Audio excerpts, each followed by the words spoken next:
Көжек ертегісі. Бір қоянның жалғыз көжегі бар екен. Су жүрек, қорқақ болыпты. Сондықтан енесі сыртқа шыққан кезде есікті жауып, бекітіп жүреді екен. Жатағында жалғыз қалған көжек бір бұрышқа тығылып, қорыққаннан қалшылдап отыратын әдеті болыпты.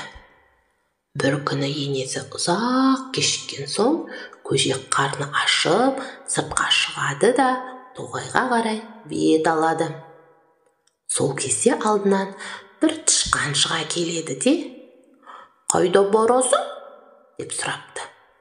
Қоян не айтарын білмей, қалшылдап тұрып, жылап жіберіпті. «Апам жоқ!»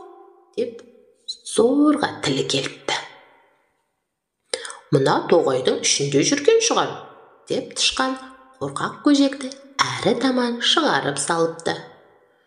Көжек бүгежеңдей басып әрі қарай кетіп бара жатса, қарсы алдынан түлкі ұшырасыпты. «Қайда барасың?» деп сұрапты түлкі сөзге айналдырып. Тышқан сөзіне тиіспегенін біліп, жөн сілтер деп ойлаған көжек «Апама барамын» деп шынын айтыпты. Түлкі жылмаңдап, алдарқата бастапты. «Апаң үйіне кетті ғой» депті алдап. Көжек алды-артына жалтақтай қарай, үйінің қай жаққа қалғанын айыра алмай, жылап тұрып түлкіден «Маған үйімді көрсетіп жіберші» деп өтінеді.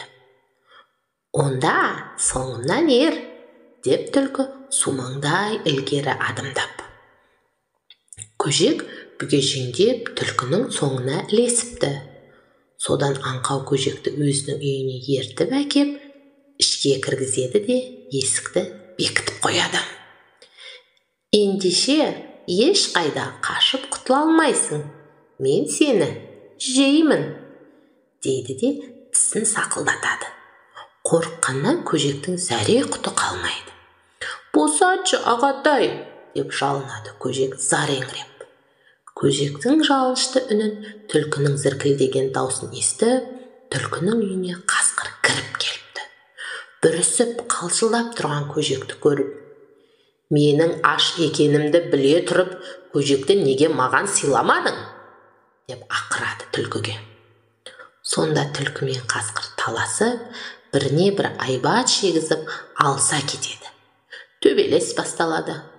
Осы арпалыс кезінде көжек зып беріп сыртқа шығады да қаша жөнеледі.